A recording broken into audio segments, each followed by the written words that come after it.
but we will next time. So Mm. they because they only had the variety pack, and there was Yes. only one flavor she was for sure on, so she wasn't quite sure if we wanted to take a chance on the others this time around.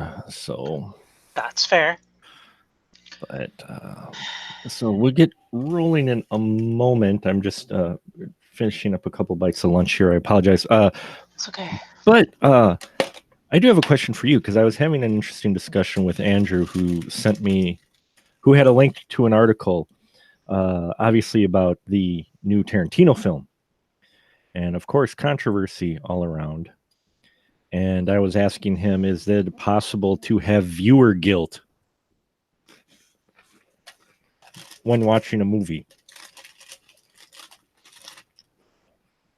You know, where I enjoyed it, and now I've seen some articles and stuff about, you know, certain reactions to the ending, and now I'm feeling a little guilty because I enjoyed the ending, yet I do see I'm sensitive to the perspective of others who had a problem with it. So Okay. So I think I get what you mean. But you can have full appreciation for the way a movie is presented if the presentation and the story, and in this case, the ending, makes sense, even if, and this is a Tarantino movie, so I'm making an assumption here, but I'm probably right, it's a subject matter issue that people are having problems with how it ended. a little bit, yeah. The characters involved. There's an excessive violent ending, and So that you can have full appreciation for that if it made sense in context of the movie. it was a little excessive, but it it did fit It's the movie. Tarantino. But it's Tarantino. I mean, you kind of know what you're expecting. It's So stylistically Tarantino. He is right, literally his own genre. he is literally his own Um, genre. so people who are sensitive to that need to question um, why they're sensitive to it, Hmm. and if it's because it was excessively violent, knowing that it was a Tarantino movie, knowing his history with movies. Right, He is, again, Tarantino is its own genre. pretty Why did much. they watch it? Right, and They very clearly were not the target audience. There's lots of movies that I am not the target audience, and yet I still have appreciation for them. I don't necessarily enjoy them, but I right, have a full appreciation for them. right, and I feel bad because well, I'm a sensitive soul anyway, so we all know that. Um, You are being sensitive to this because you are a likable fella and you want to make everybody happy. The problem is yes, that it's is true. an impossible and unrealistic task. Yes, I know. I set myself up for failure constantly. Yes. Um, It's which it's not even about having the unpopular opinion. It's Well, no, actually, I mean, it's not. I mean, a lot of people are enjoying it, and I enjoyed it quite a bit, but I do get the perspective of where people are perceiving it, and I presented a possible alternative of what the intent was with the scene, why it was done the way it was, and I just was hoping that no one came off as in I don't condone violence or anything to women whatsoever. okay. I'm not that guy, but So so let's choose another movie. hmm, Let's yeah, choose I Spit on Your Grave or okay, any of the Rape Revenge movies. yes, Does it make sense in that same way? Regardless, if you take away, would those same people be watching those movies and crying, "Oh my God, it's too violent"? possibly not. possibly not. Tarantino went that far overboard. That I want to see this now. um, you mean which people? You mean the people who are saying he went overboard with this one? Would they say that was overboard in those movies? Are you saying? Yes, Oh, okay. I yes. misunderstood the question. Probably, yeah, Then they are not the target audience for this yeah, Tarantino movie, yeah. and that's what it comes down to. They would probably have an issue with that as well. Only, because of the violence that, while there is the revenge part at the end, the violence depicted towards the females in the excuse me, beginning would be considered excessive, and I think they would have an issue with it as well. Maybe, with the comeuppance, maybe not as much, but it's hard to say. I can't really speak for them, but Well, you know, but you see where I'm heading Mhm. with my reasoning. Right? No, no, I get, yeah. I Yeah, mean, not going every in. movie is for every person. Even movies with strong Mhm. female characters, and movies with female characters who become strong. I think a big thing that I've read a lot on recently is a lot of people commenting, stop using violence against women as a movie plot. Right, Well, violence against women is happening. It right, shouldn't be happening, but it is. right, And women being treated like shit hmm shouldn't be happening, right, but it is. It's a big motivator for people right now who are saying this shouldn't be the way it is, so stop doing that. right. It should be and is are not the same thing. Yeah, And very as true. long as movies and stories and fiction keep shedding the light on violence against women and inequality with women, Mhm. people are going to continue to be aware of it Right. Well, and not say, oh, but it didn't. I'm not. I have a friend whose name shall not be mentioned, who's just notorious for saying, well, it didn't happen to me and I've never noticed it, so it's not happening. wow. Okay. You know what? You did it 5 minutes ago, so how can you say it's not happening? Well, I was just kidding. Right. Yeah. You know what? There's a reason that I haven't spent any time with you in 10 years. Yeah. Yeah. So, So, yes.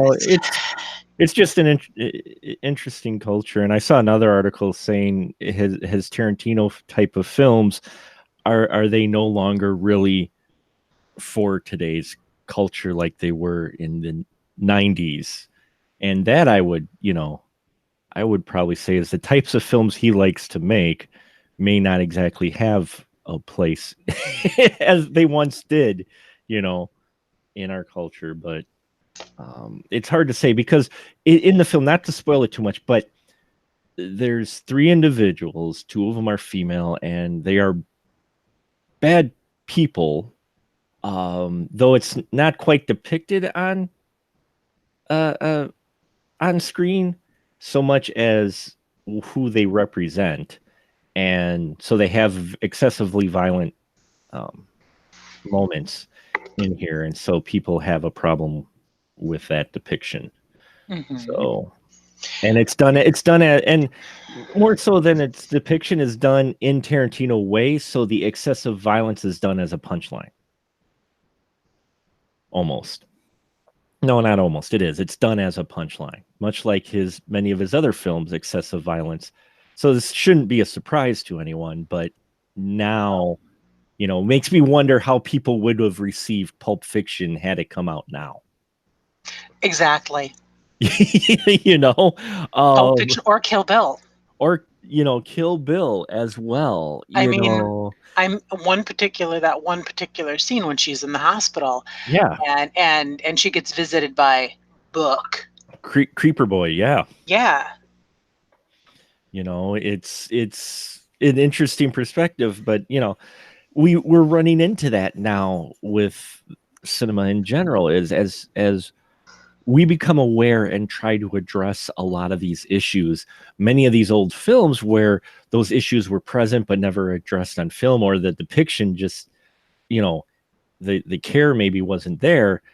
Now people are looking back at these classics and going, well, that film is horrible because of the depiction, not taking into context when it was made. Here, Tarantino is still making the types of films he likes to make, but it's not exactly as acceptable as what he when he made these types of films in the late 90s. So, Exactly. you know, The world changes, it moves on, we learn from things. And part of that change is continuing to show light on these situations that are happening.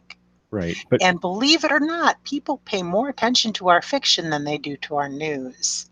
yeah, yes. Well, and a lot of people would make the argument that a lot of our fiction nowadays is the news. So, I wish it were. right. Real I, life, I stranger than think fiction. I think people focus more now on the fiction rather than reality, because fiction is easier, far more easier to explain away than reality. Yeah. One of the things I must say, you said you were talking to Andrew about this. One of the things I do like very much about Andrew's movies is he normalizes strong women Yes. and he normalizes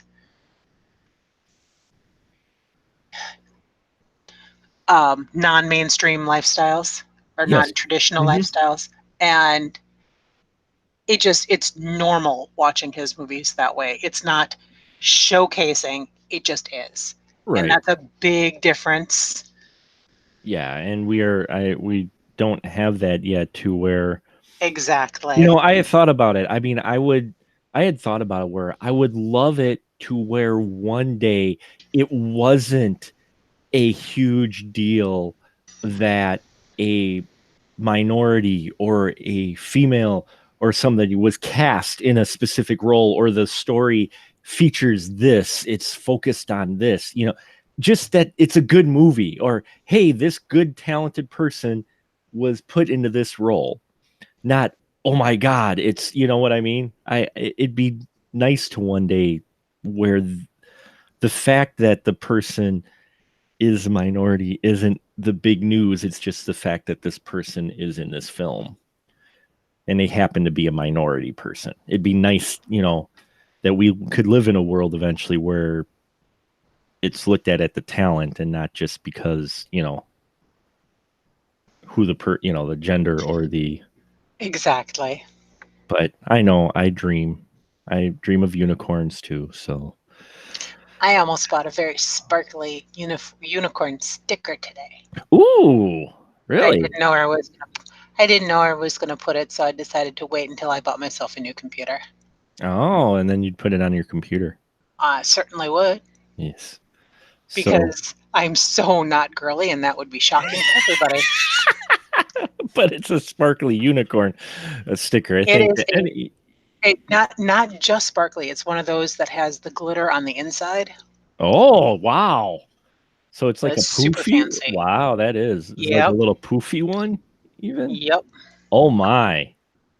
I want this sticker. What are you talking about? Pretty cool. I've been doing some like not me stuff. I was gonna say that is a little bit outside of the Dawn norm, but still very cool. Uh, It- but then again, I'm sitting here going, that sounds really cool. I want a unicorn sticker with glitter in it. and of course, now that I'm thinking about it, I think I want to buy two. One to Ooh. leave the glitter to leave the glitter in, and one to cut open and put some fake blood in. And that is truly, that's Dawn. That right Yeah, there is definitely the Dawn. That yeah. right there is more the Dawn, definitely. But that one wouldn't be able to go on my computer. Probably not. I don't know if Yeah. where you work, they might appreciate that. So, Yeah. Yeah.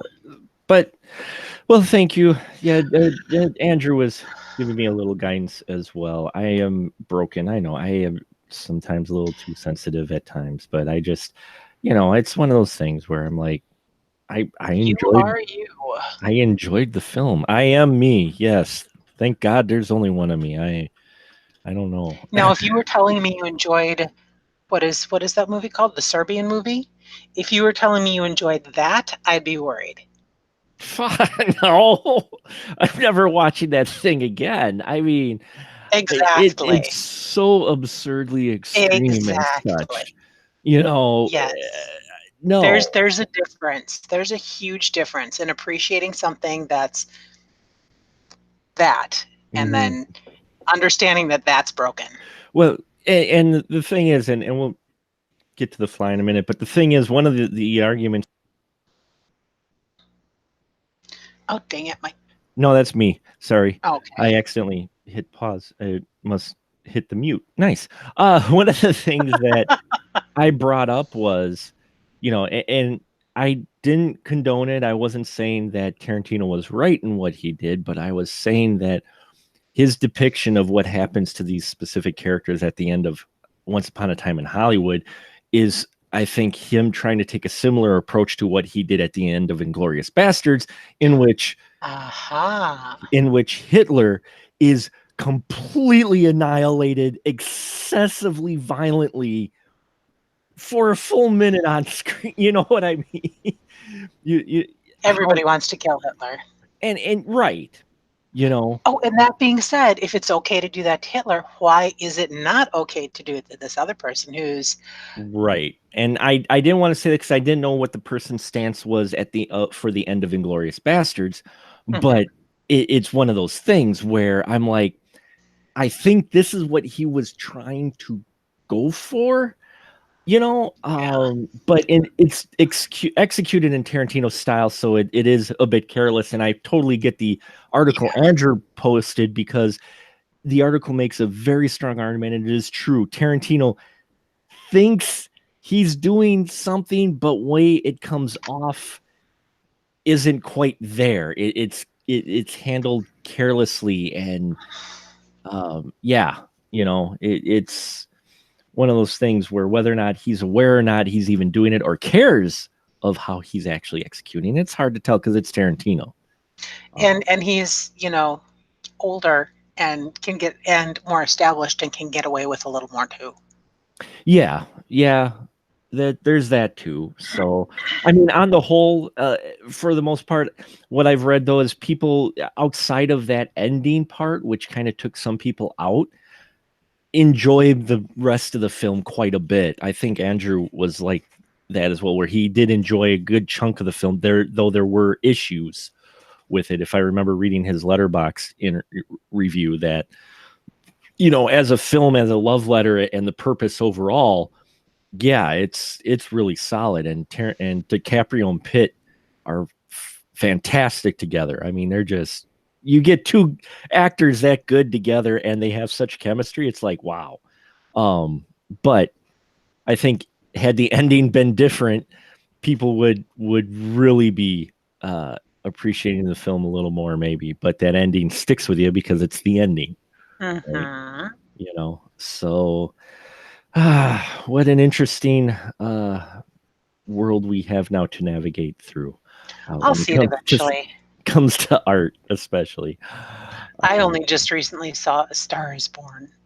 oh, what'd you think? It was a musical. It was a musical. Yeah, I thought Gaga was great in it.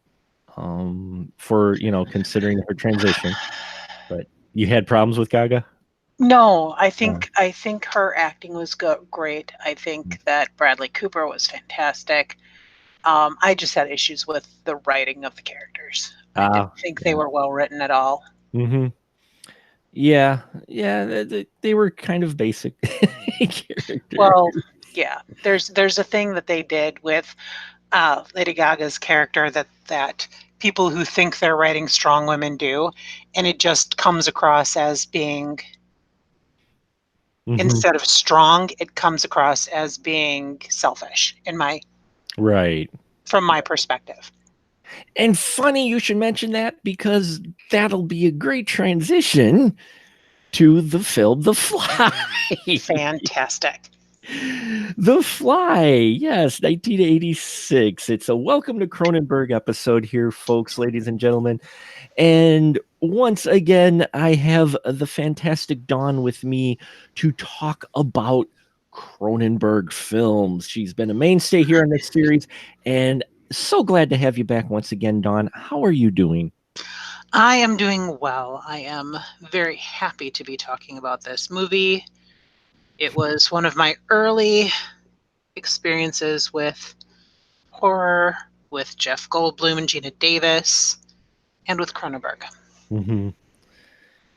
And for me too, actually, this was one of those where this was one of my first Cronenberg films, actually, as well. I think this one I saw just before Rabid. And I think I saw this in the theater. Actually, my dad took me to see it. So if I remember correctly, and I didn't remember much outside of Goldblum and of course the Fly makeup uh, and the Fly character in general. So Cronenberg bringing us a story that's a remake of The Fly, which we actually covered on the show last year. We talked about it, which kind of which actually sparked the whole doing Welcome to Cronenberg series.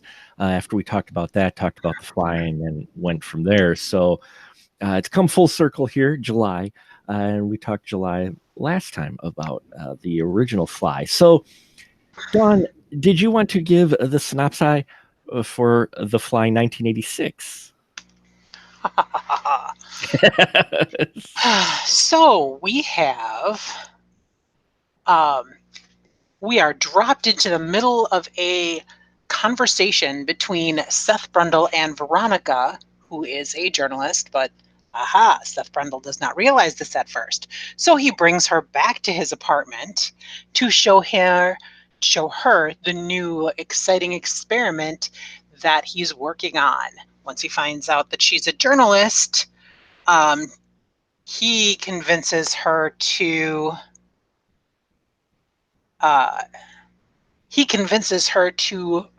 have exclusive rights, or somehow they get exclusive rights to write a book. And his experiment is on teleportation. Teleportation? Yes, teleportation. And they start out with this very, very sexy scene of her taking off her silk stocking for him to teleport. And because, of course, Davis and Goldblum were dating at the time, it's pretty intense.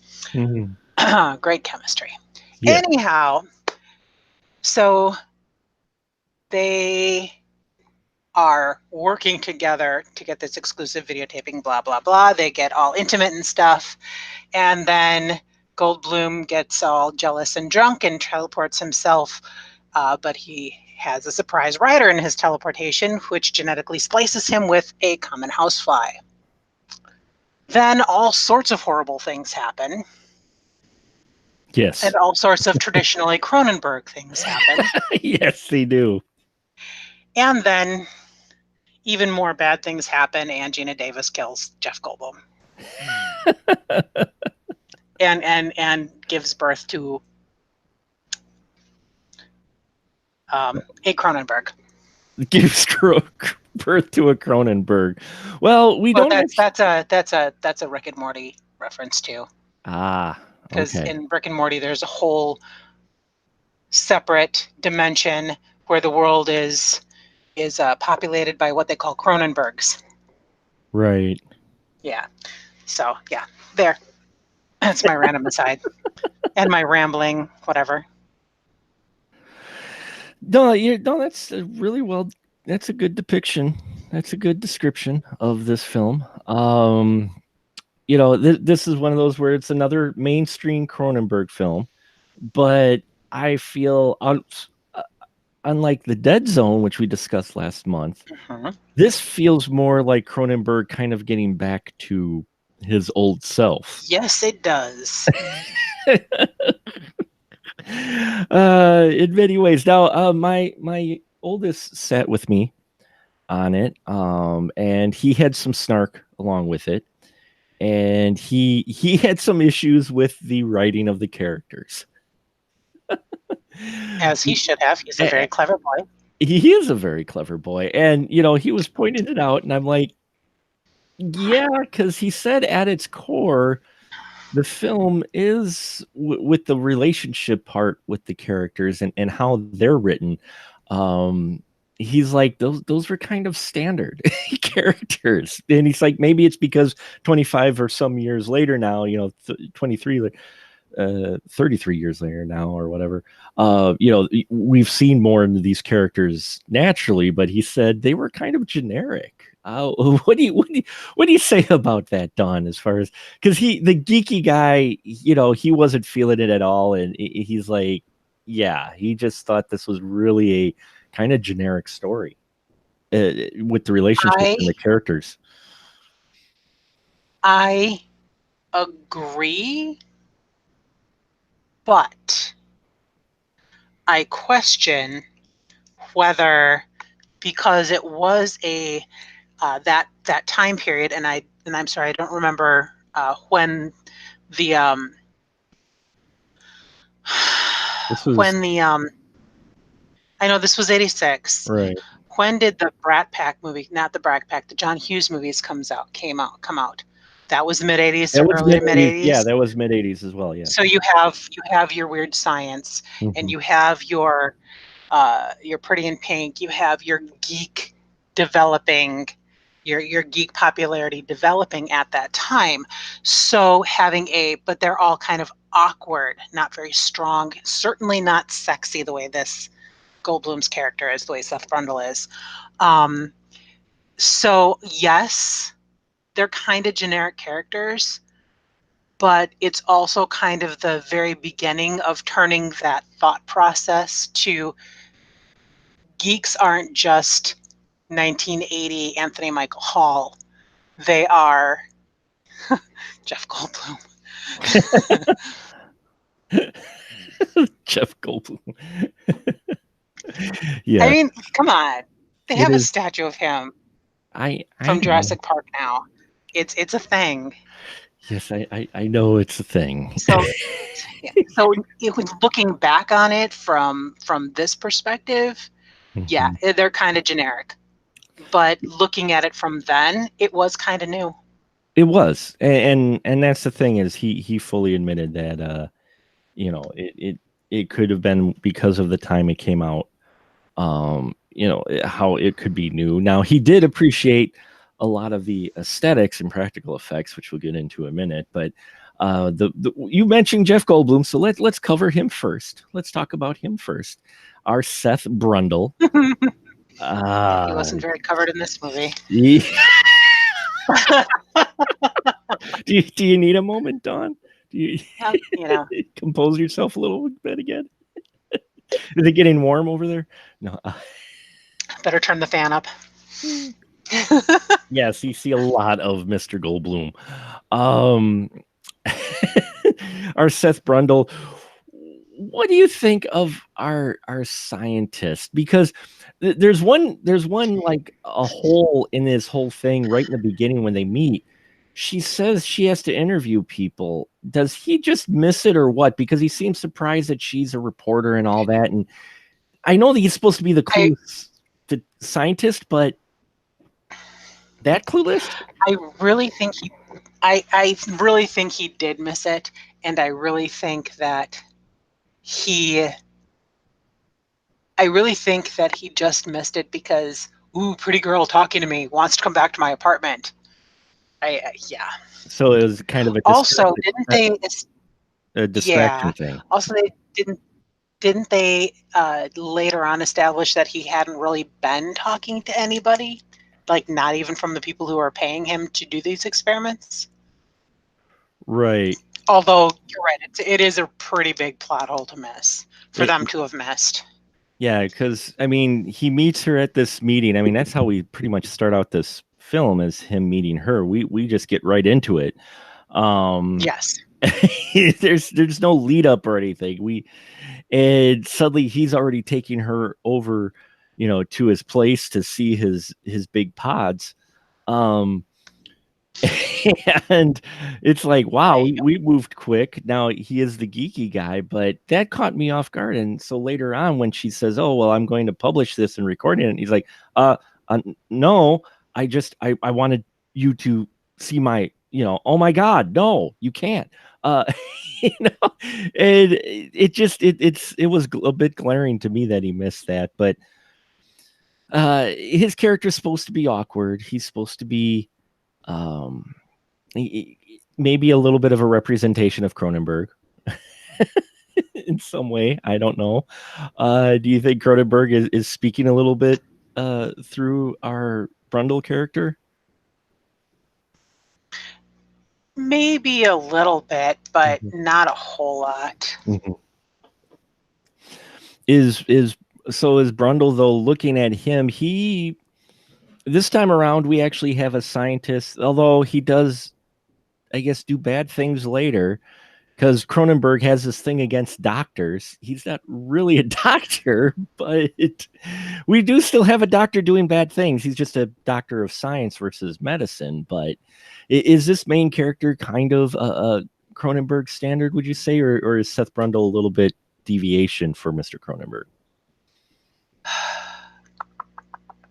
No, I definitely think he's a Cronenberg. If he doesn't start out as a Cronenberg standard, he certainly evolves into one for a lot of reasons. Namely, not just the Fly. Jump ahead. No, go ahead. No, we're jumping around. That's fine. We can jump around. Okay. That's fine. Fantastic. So at the beginning, he's kind of naive and idealistic, and he's all sorts of excited about the experiment, and ooh, there's a girl, pretty girl. Then he gets all the things, and then he goes through and he actually does the experiment, which is kind of his representative of his metamorphosis, not just. So there's a lot of things that fusion of Seth Brundle into Brundlefly kind of causes. Part of it is where I'm going with this into the standard Cronenberg character is he becomes very intense. Like, really what this reminded me of is those characters from Shivers. Oh yeah. He becomes very intense, very, very sexual, very uncontrolled sexual, just like what was happening in Shivers. Right, to the infected in Shivers. Yeah, it's true. Yeah. Yeah. And then of course there's the theme of if it wasn't just that, there's also the metaphor for drug addiction or sexual addiction or whatever addiction there too. Possessiveness, women's rights, a lot of the standard Cronenberg things. Complicated parental issues. Yeah. There's that. I mean, instead of having different characters to represent a lot of these traditional Cronenberg, it's all in Seth Brundle. Yeah. He pretty much runs the gambit, much like the Brundle turns into the eventual Brundlefly and the creepy. The character does evolve as well, and we see those Cronenberg-esque traits come through all through him, because I mean we really only have three main characters in this film. Two, really, if you boil down to it. I mean, there's Brundle, there's Gina Davis's Veronica, and then her ex, who's also her boss. Oh my God. The ass. I wanted that character to die.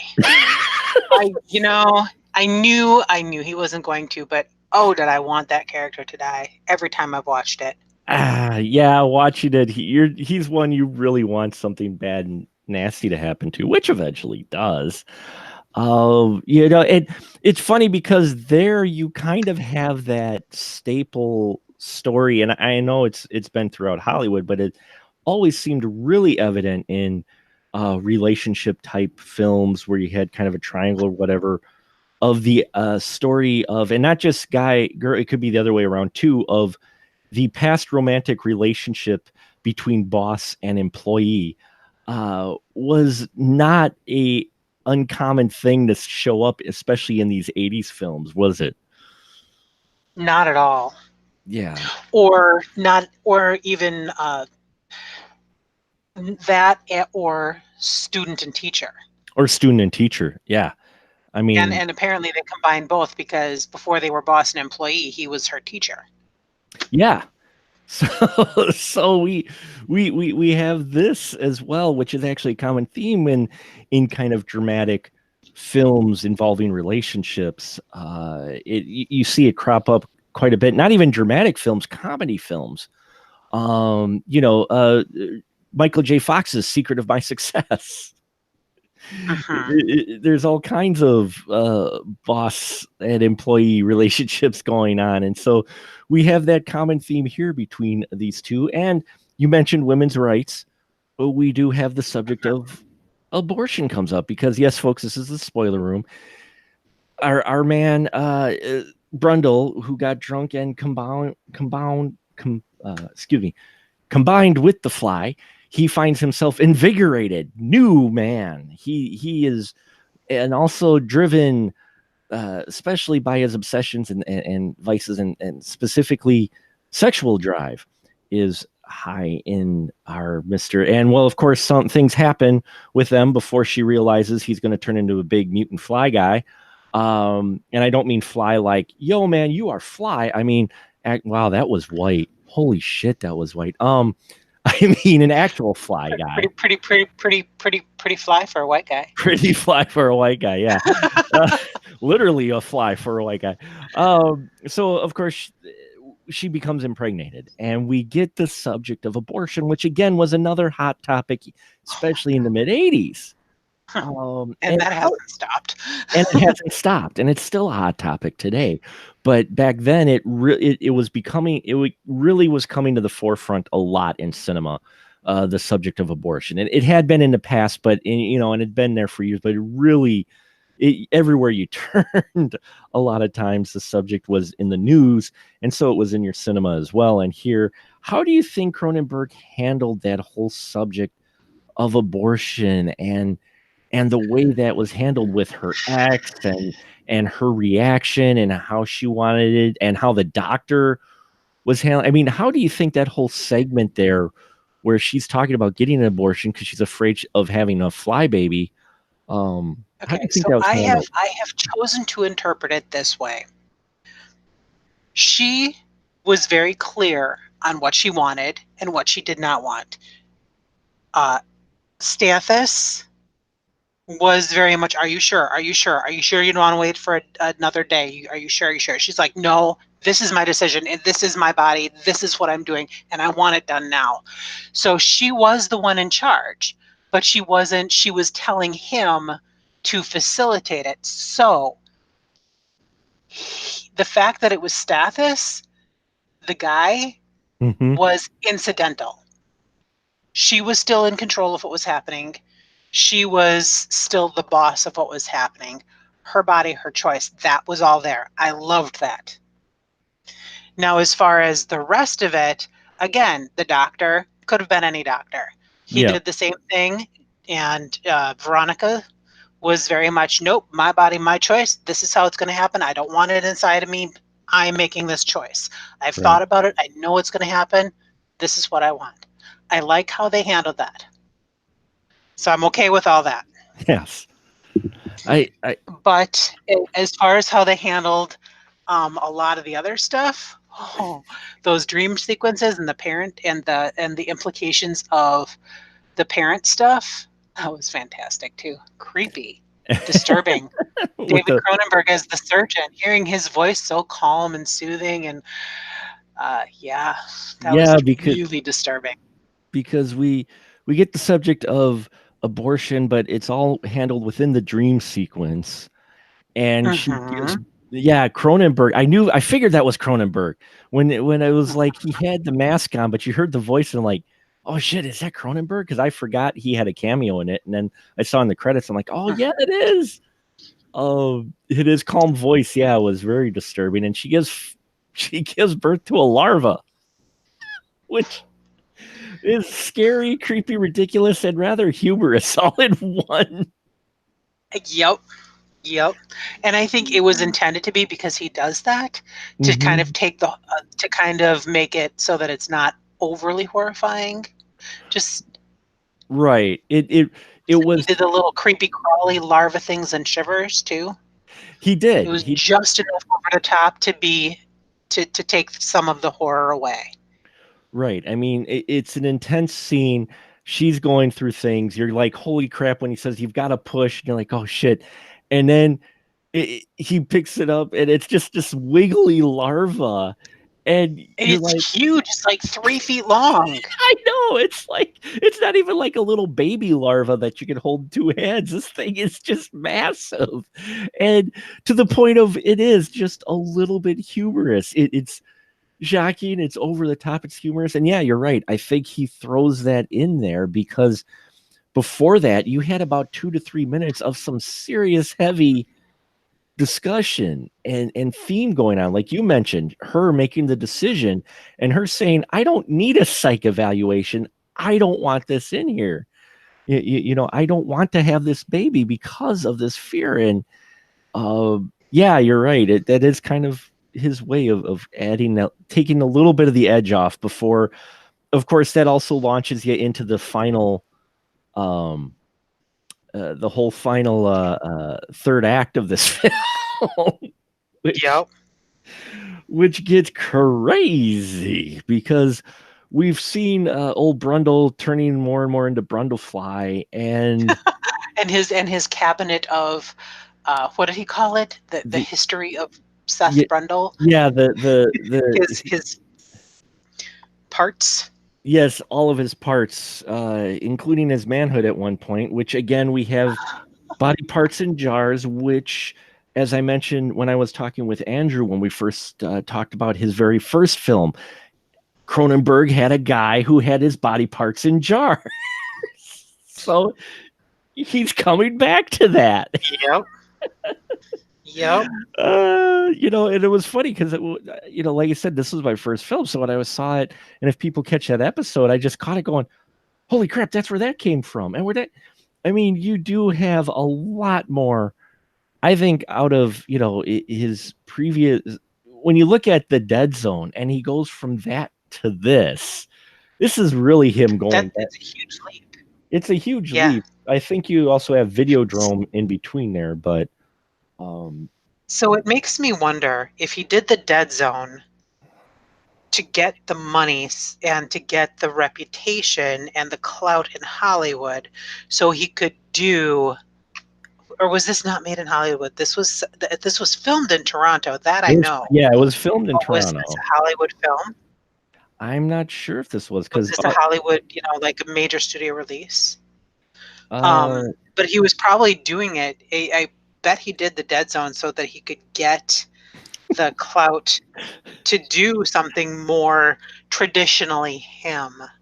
Makes well, it seems he you're making a point, and we did talk about a little bit last time with the Dead Zone, because he went from like doing a movie like Rabid to a film called Fast Company to then The Brood to then Scanners, which is a little more Hollywood. Then he did Videodrome, which is all kinds of Cronenberg.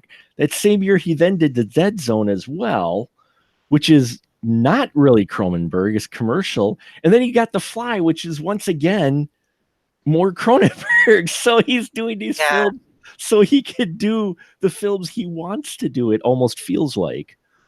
And The Fly is kind of almost a statement where, as we mentioned before, it kind of starts out not quite so Cronenberg-esque, but it finishes full on David Cronenberg. It evolves. It evolves, you know, maybe him kind of metaphorically showing he's kind of evolving, you know, back to his roots a bit. Because, yeah, you get the jar body parts, you get the whole theme of what ends up happening with Brundle, because here's a guy who is an introvert. He gets motion sickness, which I loved. That was his motivation for creating teleportation. So, since you brought that up, Yeah. Motion sickness seems to be a thing with Goldblum characters.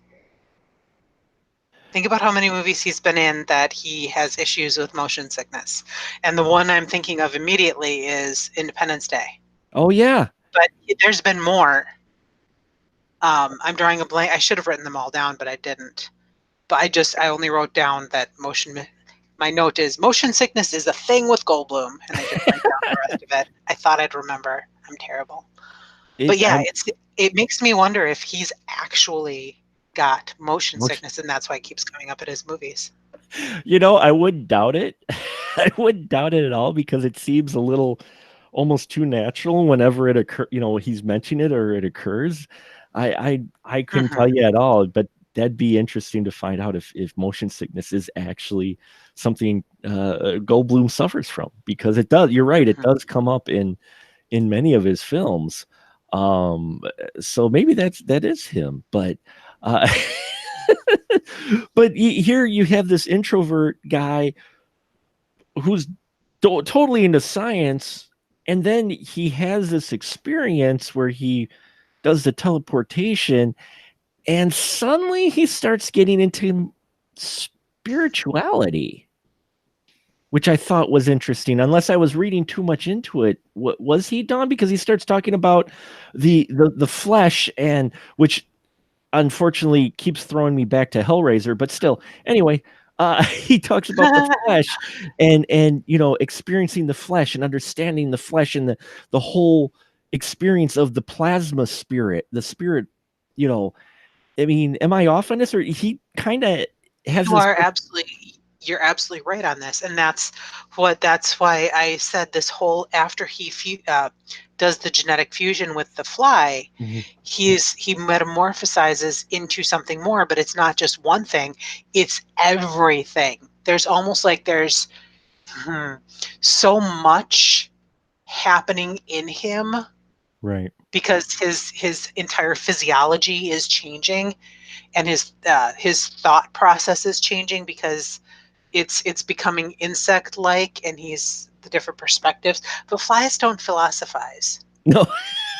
So his brain is but I think that because he's got the scientific brain, it's changing it so that it goes in different directions, which from a scientific perspective would be more philosophy, I guess. I mean, in almost religious, it would make sense, because what is the opposite of science? Religious faith. Right. So it makes sense that this alien fly would change his brain into something that would be the opposite, and yet in its own way equally brilliant. Yes. Or am I giving this too much credit? No, I think there's something there. No, I think that's valid in that the fly changes more than just his physiology. It changes him completely in his experience. And this isn't the first time too where we've seen, I mean, okay, I'm throwing it out there and not saying the two films are similar at all, but if you get down to brass tacks, here we have science being such a drastic experience for the certain individual, it becomes a religious experience. And so in itself, it's almost a religion, kind of like we've seen in 2001 in a way. I can see that.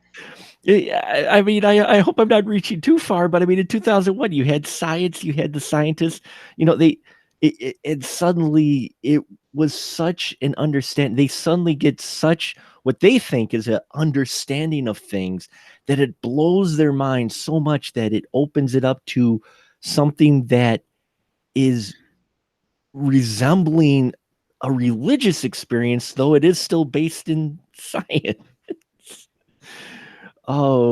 Which a lot of people, there's that debate of, is science its own religion?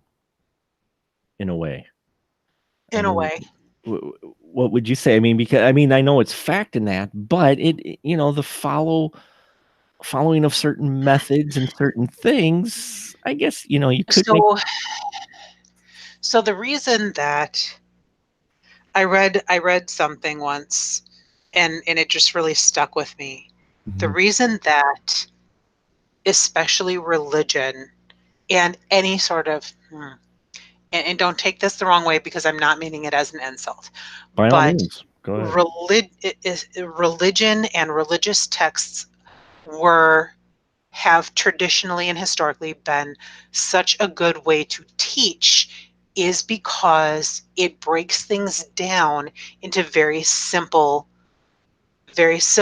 ways for the uneducated, Right. or the people who have not been educated yet to understand. It's That's the written. same with fiction, any Mhm. sort of fiction. It's easier to learn if you present it in a way that's more approachable.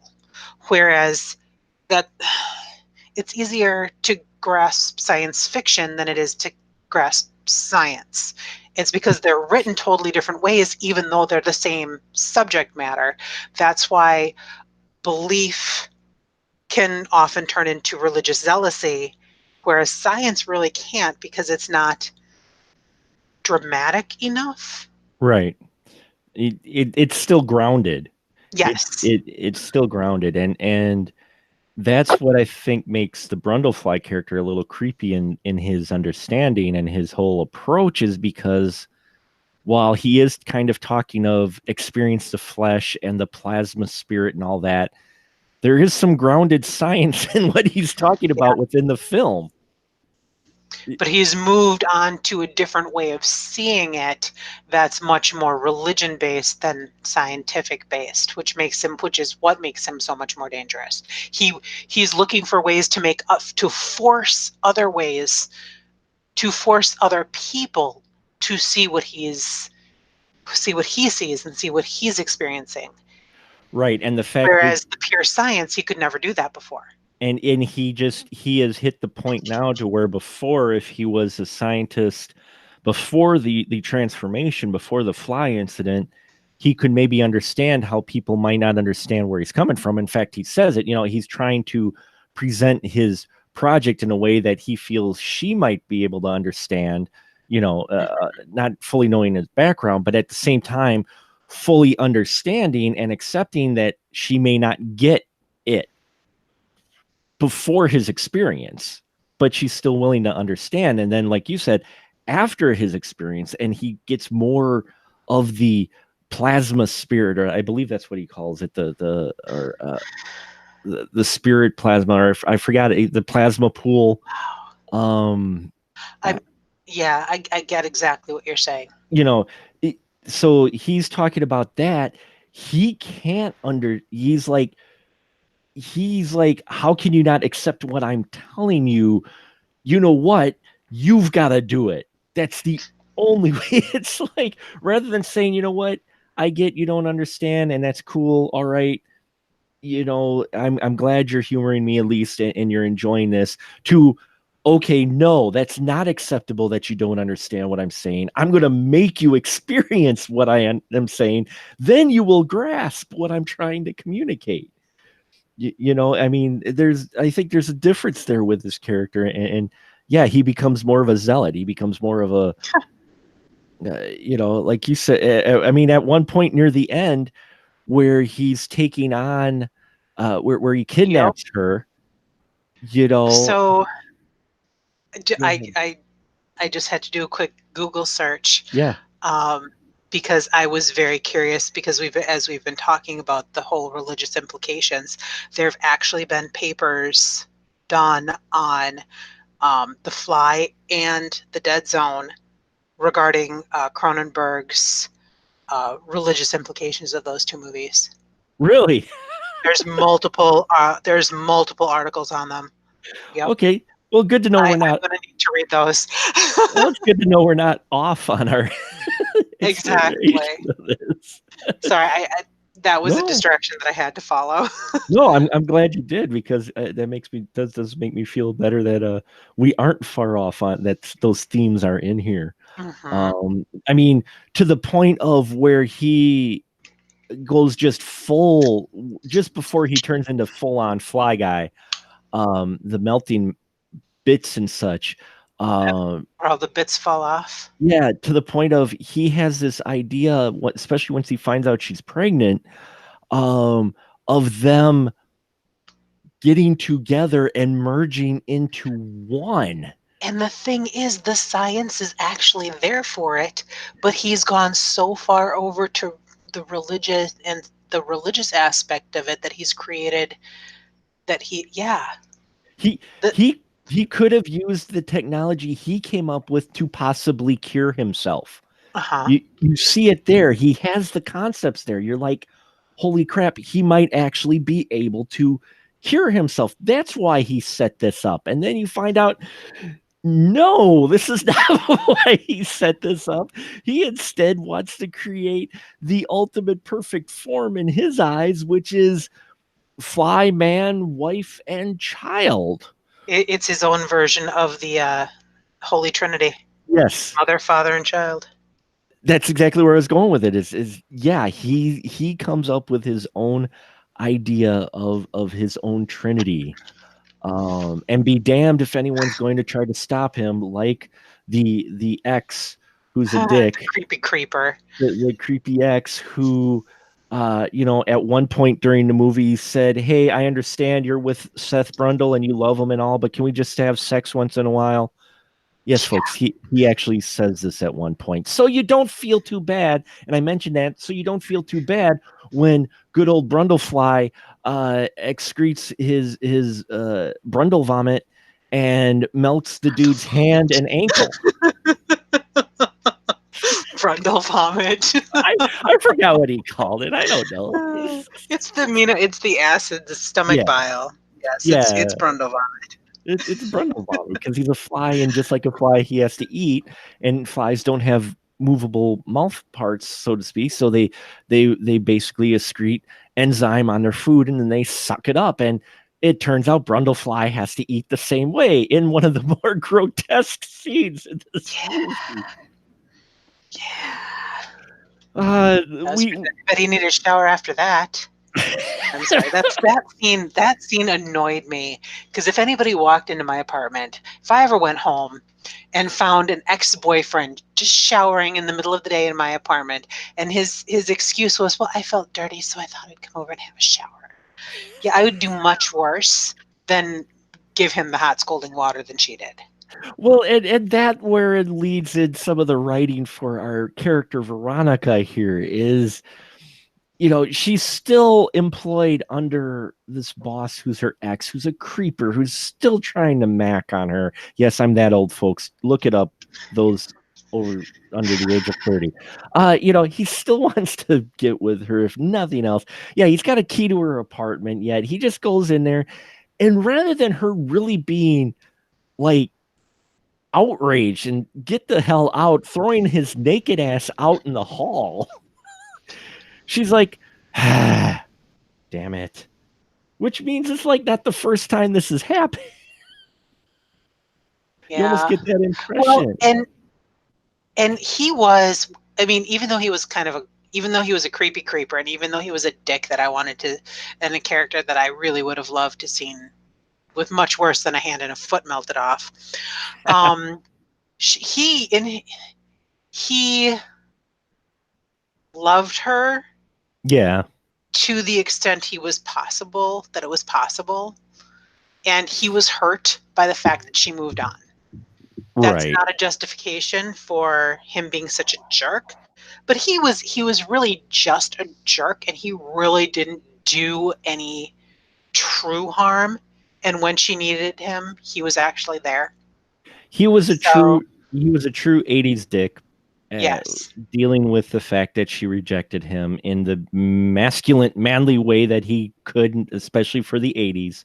But you're right. That's what's interesting about his character, because as much as he's just this person, you're just like, yeah, melt his hand. Yeah.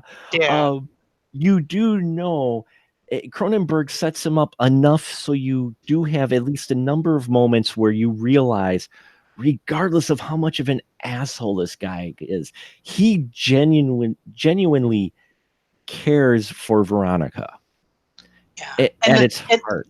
And he's never. There's a difference between. Okay, speaking of 80s movies, there's a difference between, say, gonna pull up what's a good one? Some Kind of Wonderful, Craig Sheffer. Yes. His character, when he was being verbally abusive to Leah Thompson's character, that was malicious. That was mean. Yeah. But the Stathis character, when he was being mean, he wasn't being malicious and cruel. He was lashing out because he was hurt. And the words he used and the way he said them, you could tell the difference. Right. He wasn't. He was, the way he executed some of that dialogue was not him saying it to hurt her. It was his only way, or the way only way he knew how to express in his manly way how he was hurting because of what she did. If that makes sense. And I like that their biggest confrontation was very public in a store, so it didn't get out of hand. It was still civil enough to be in a store. Right. Yeah.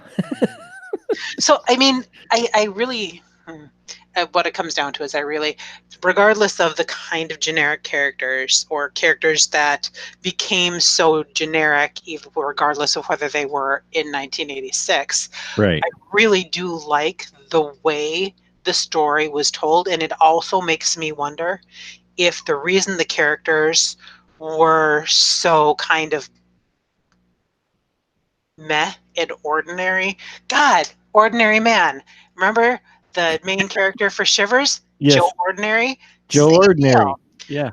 Anyway, it's because he was focusing on on the story and on the concepts rather than the characters. Yeah, the characters are his tools. It's not about them specifically. They are just tools he is using to execute, to present his ideas or thoughts. It's him talking through his characters or presenting his ideas through his characters, not making these characters their own. Basically.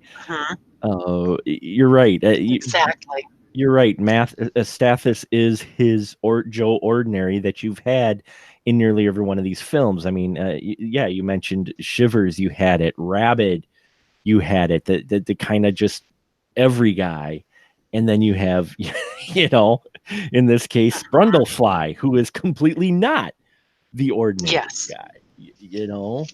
Oh wow, my brain just went there, but I am not fluid nor knowledgeable enough in psychology to even think about it. So I may not go there, but I will. I'll bring it up and sound like a dummy. That's fine.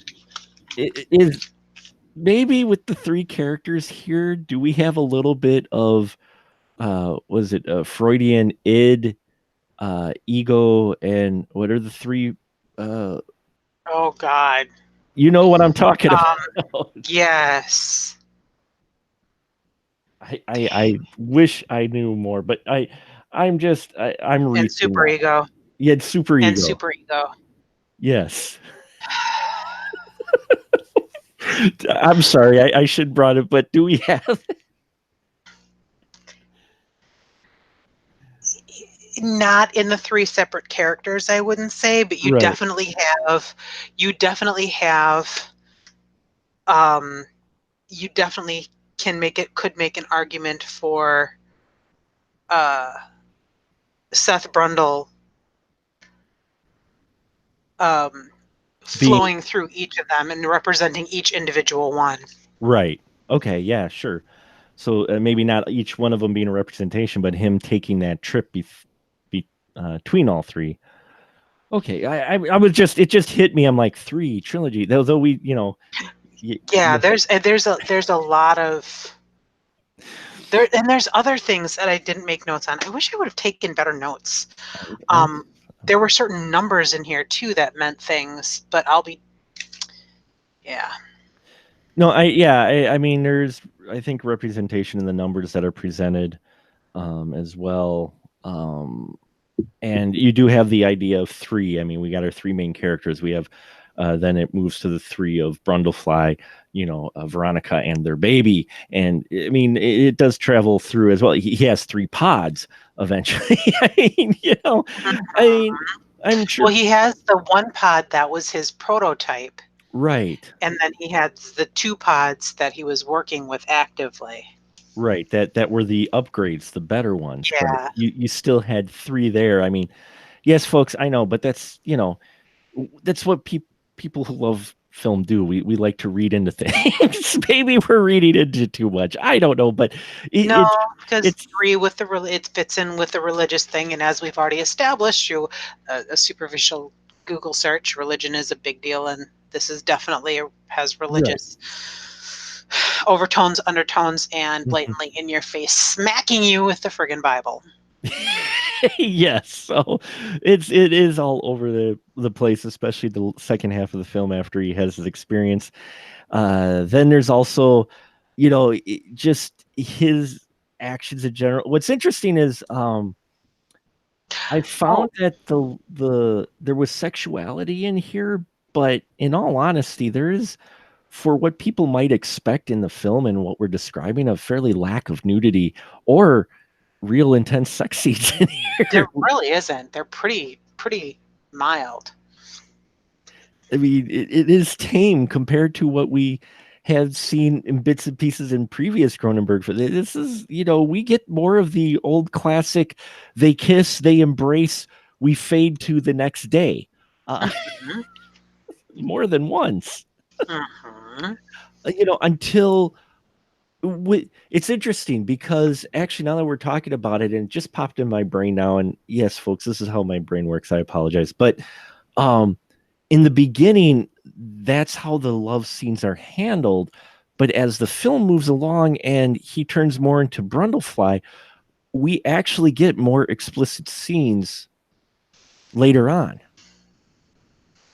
In the beginning, where he's more explicit, but still not horribly graphic. No, but I mean, by today's standards. Right. I say explicit as far as compared to what was in the beginning, because yes, the first two love scenes, if you will, and I'm using air quotes here, the love scenes with Veronica and Seth are handled in that kind of old school, fade to black sort of thing. And the next day they're embracing and they're, enjoying their love with each other and sharing feelings and such. And then after he turns into the Fly, we get a little bit more of a not, different film, different handling. We see a little bit more of them in action, because they're having a discussion about how he is like the Energizer Bunny, and she's just like, you should like drink something. Or and then there's the scene with the random woman he picks up when she says no to him. We're done. I need a break. And then there's, Jeff Goldblum's butt. And then there's Jeff Goldblum's butt, yes. Which is interesting because I don't think many people address it, but he actually teleported again. When he grabs her, because he has that scene in the bar where he's all jazzed up on the fly juice, and he feels he can defeat anybody, so he sees a girl he likes, because Veronica's like, yeah, no, dude, I can't with you right now. You're just, no, you smell, and you just vomited on your donuts. I'm sorry, I can't right now. So that was later, but still. So he, being rejected, he goes out and he finds a woman who he thinks can keep up with him, and he earns her by breaking her man's arm and taking her as the prize, which is such an awkward scene. Oh, yeah, very, very, very. It very much points out how much he's changed and how he views the people around him as lesser. Yeah, he pretty much walks into the bar and looks at every one of them and going, I am higher than you, which is a complete turnaround from the guy who we saw in the beginning, who's trying to hide and not talk to anybody. Yep. So that's a great change with this character, but it was still and yeah, that go ahead. scene is a beautiful thing. Creepy, but a beautiful thing. It's The always disturbing to see people's bones shattering and poking out of the skin, but it's done Cronenberg has a knack. it does so well, and it kind of leads to the kind of the thing I wanted to talk about that we have to absolutely talk about, because it keeps coming up with our Cronenberg films, his use of practical effects and body horror. And man, has he refined it now, because Mhm.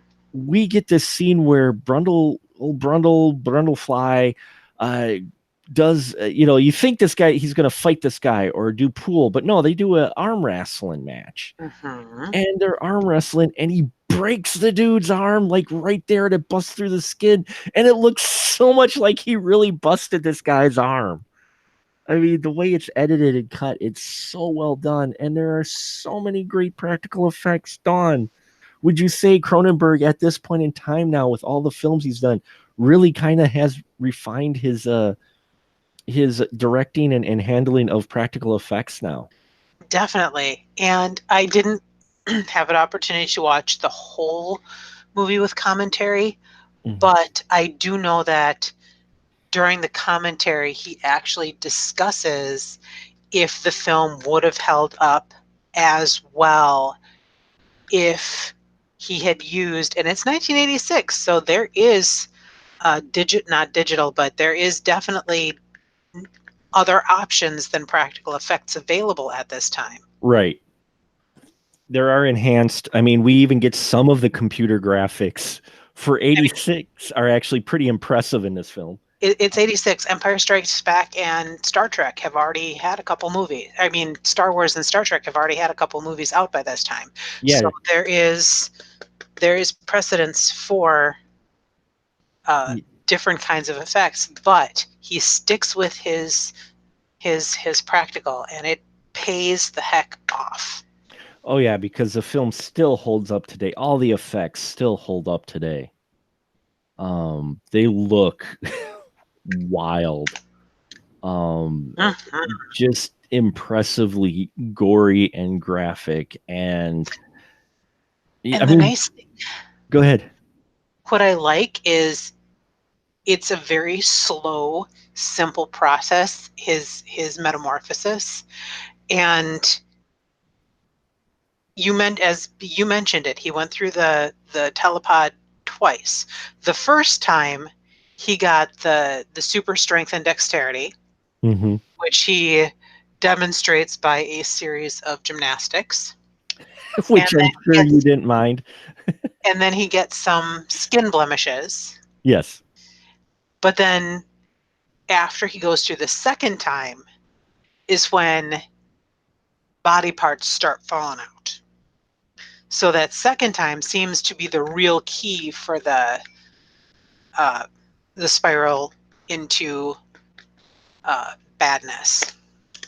I hadn't caught that, but you're right. Him using again, which leads kind of to your drug addiction, which you talked about earlier. Which he's used he used it again, and he's like reinvigorated, and you get a nearly nude Jeff Goldblum with the woman who he quote unquote won after the competition.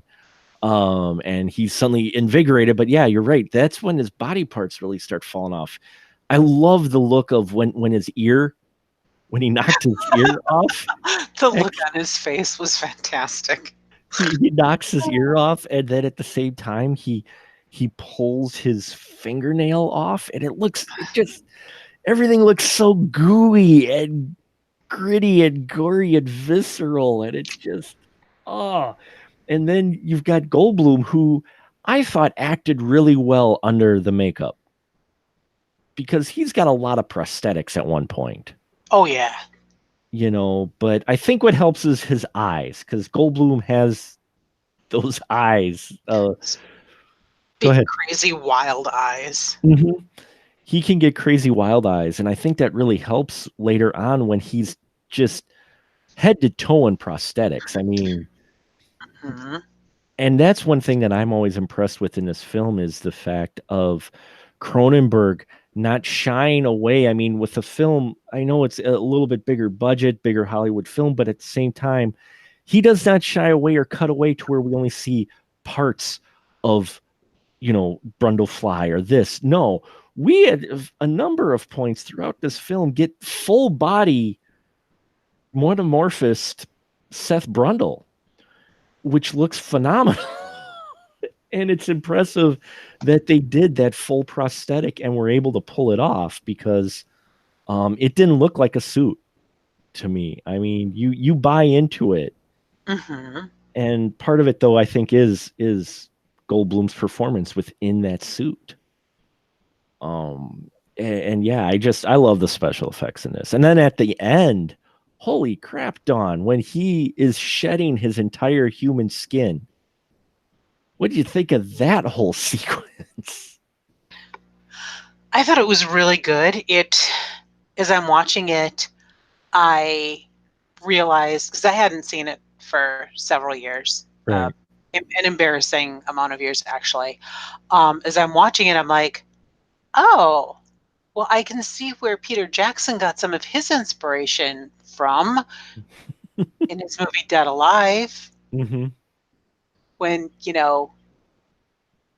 I can definitely, yeah, I could see the inspiration. My brain just kind of went a bazillion directions. I'm like, that's brilliant. That was, and again, it holds up so well, just like the practical effects, the puppetry or models or whatever the heck they used, the costume design, the creature design. Not just of the fly before it went into the telepod, but when it merged with the telepod. Right. Oh, it's so heart-wrenching. How can you have, I love how he can, how he turned that whole situation from horrifying and, oh my God, she needs to just get away from him. Please, he needs to be destroyed, to, oh my God, I can't. How can you shoot him in the head to destroy him, because he's so pathetic and he needs to be saved, not destroyed. I love how Cronenberg handled that situation. Yeah, he handles this whole thing fantastically, and he takes this guy who eventually you get the full on Brundlefly, which looks phenomenal.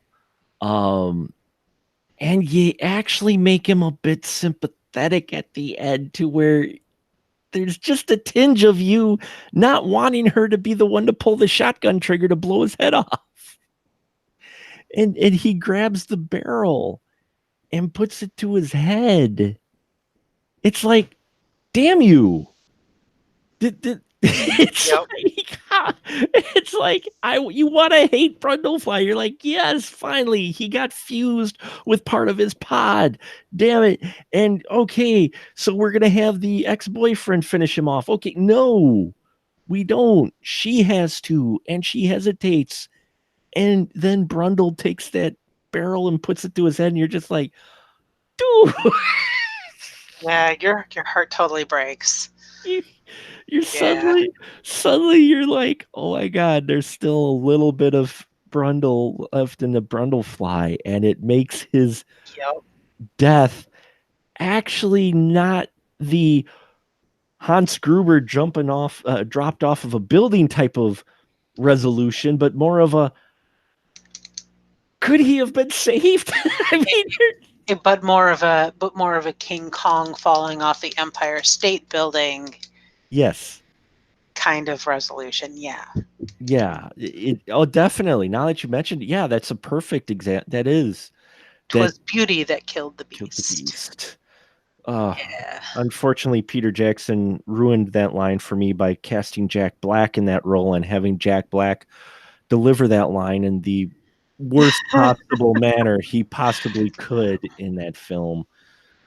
But anyway, I digress. Oh, but yes, the beauty that killed the beast.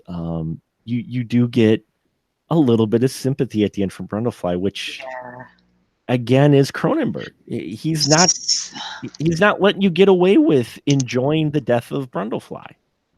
Definitely. I mean, you really don't get, by the end of that movie, everybody is a victim. There is not a bad guy. Everybody is a victim. Yeah, I'm horrible with vocabulary. You and my wife are so much better with it, but there isn't a catharsis. Correct. For it. Good. Oh, good. I'm Correct. using that correctly. There, you don't get that catharsis like you tend to do with monster films or the action films of the 80s or whatever, where the big baddie dies. You don't have that catharsis. At the end, you're just like, wait, he was still inside the fly? Oh shit, she just killed him. Oh, she's still got the baby in him. Crap. Oh my God, these poor people. And then her ex with the, he's gonna have a limp. So, there's but maybe it'll ground him a little bit. Oh, wait, no. Sorry. Oh my God. So, kind of thinking about all this.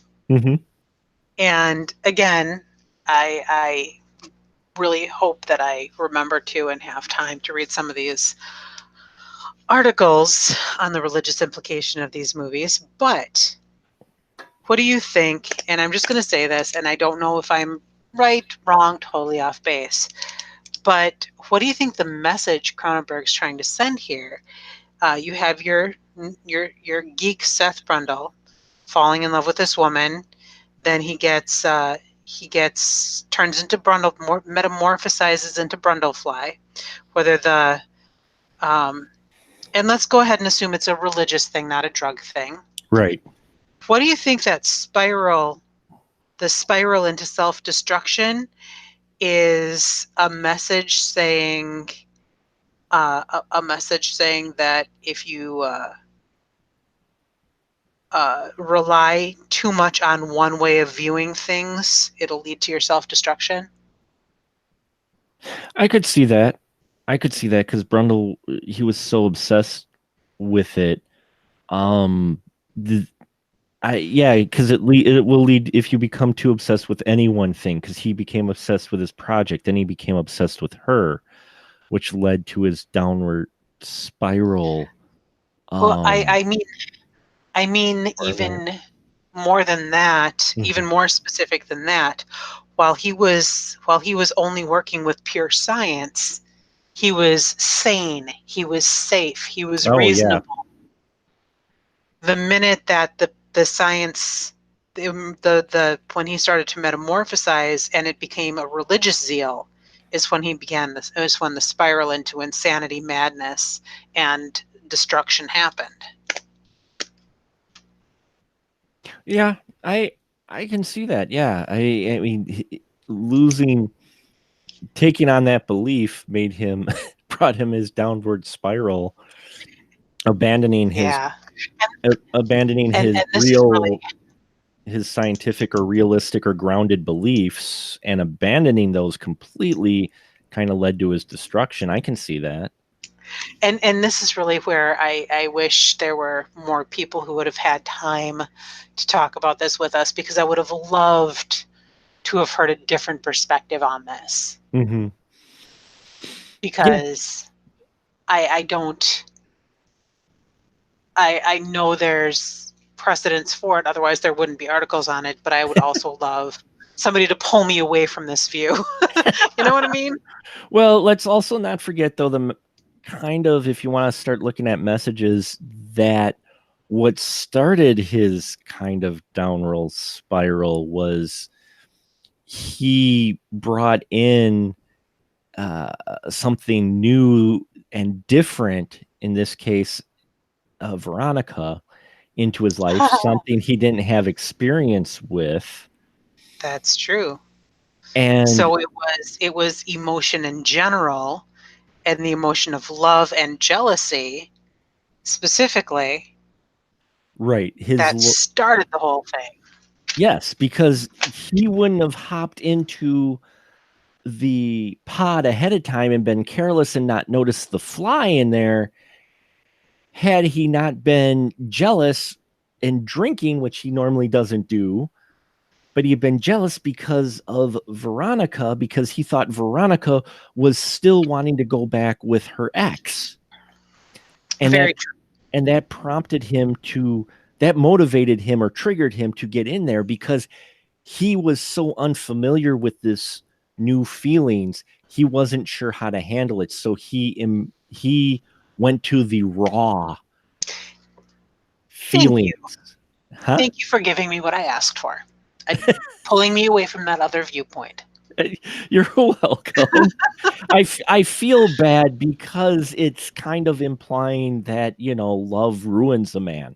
Uh, but you could see that message possibly as well because But no, it wasn't love that ruined him. It was jealousy that ruined him. jealousy. You're right. I'm sorry. Jealousy. Yes. Yep. It was Jealousy. love that saved him at the end. True. Good point. You're right. It was jealousy. It was distrust. Mm-hmm. It was those feelings that can come up that end up coming up with people, especially when they first start getting into a relationship.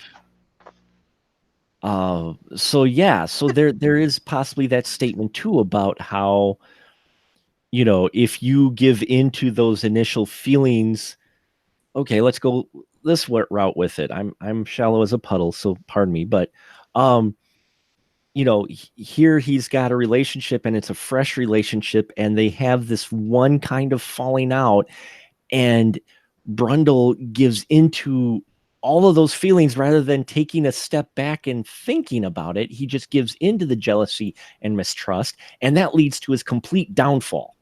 Yes.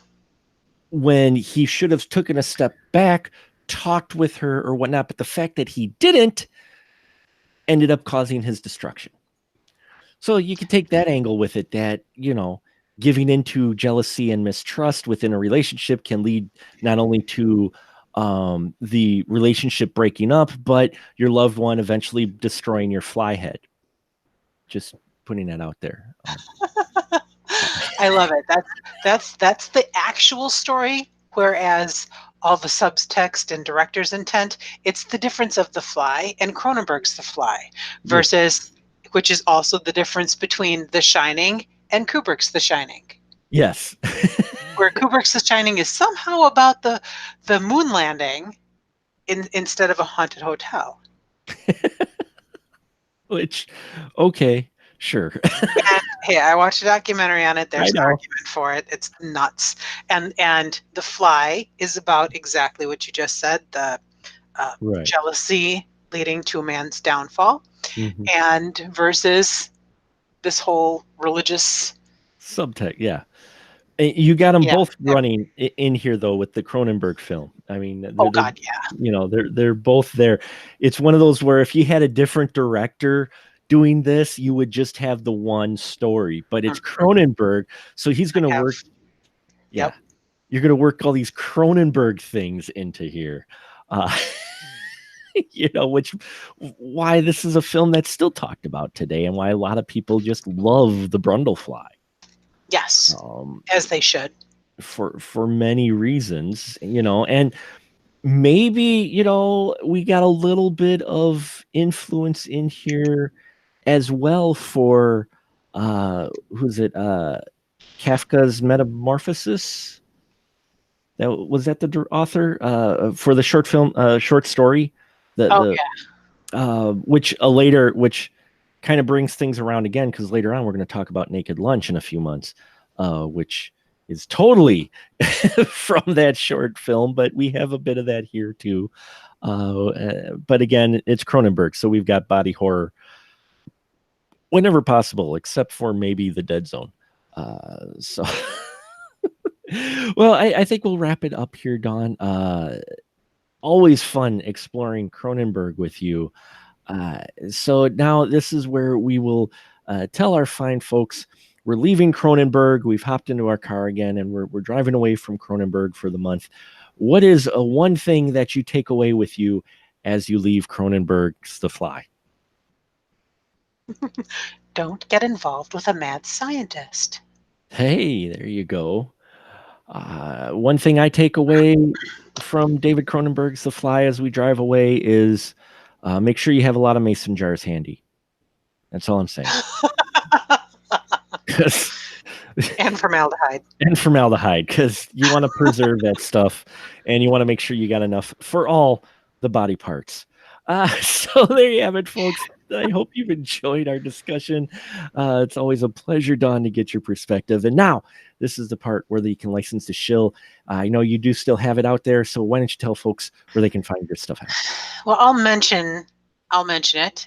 You can sometimes find things occasionally updated, not often, but occasionally, in the audience.net. But I'd rather pimp on the Northeast Wisconsin, or new Horror Film Fest, happening in Oshkosh, Wisconsin this October. Yes, a fantastic place, a fantastic place to have a great horror fest for the weekend. If you want coverage, check out specialmarkproductions.com or the YouTube channel. You can find my coverage I've done of the horror fests that have been in Oshkosh. I've done pretty much every horror film fest there since almost the beginning. Yeah, since almost the beginning. I missed the first year, but it's been about 8 or 9 years now. And located in beautiful downtown Oshkosh, Wisconsin, with the historical Time Community Theater, down the street from wonderful little niche shops, including one of Mark's favorites. Yes. The little record store. Yes, Eroding Winds record store. Filmmaker Adam Bartlett runs it. He actually moved locations. Now it's even closer in downtown. I can't wait to see the new shop. I haven't gotten a chance to get to Oshkosh yet, but so much great vinyl there. I could mortgage my house with the amount of vinyl I want to buy from that shop. So lots of great shops in Oshkosh, great theater, great independent film community that supports indie films, either fans of or makers of in that town. And yeah, October, check it out. Well, great plug there, Don. Excellent. And yeah, if you're a fan of Cronenberg, you'll want to come to it, because I'm sure you'll see at least one film that has his influence. Yes. So there you have it, folks. Make sure you check out our stuff too. Links and such, all that in the body of this, as well as at specialmarkproductions.com. I hope you've enjoyed our latest Cronenberg episode. We will be coming up next month, our journey back to Cronenberg, when we visit Dead Ringers. So you'll want to check that out, as well as all our other great episodes. And now, just say good night, Dawn. Good night. Yay! Thank you. Yeah, that got away from us a little there. That was a little longer than normal. A little bit. Okay. Not too bad. So I got a good chunk there for our after hours, but no, it's not too bad. But thank you very much. Oh, no problem. Always a pleasure. I'll let you put my notebook on the side so I can pull out the Fly 2. Oh, you know what's funny is you can we're gonna do it Wednesday. Sorry. We're gonna Would you be available 8:30 our time Wednesday? Yes. Okay. Yes, I will. Okay. Last week was, oh my God, Mark. Last week was all sorts of messed up, because I went in. I worked my normal shift. No, I went in at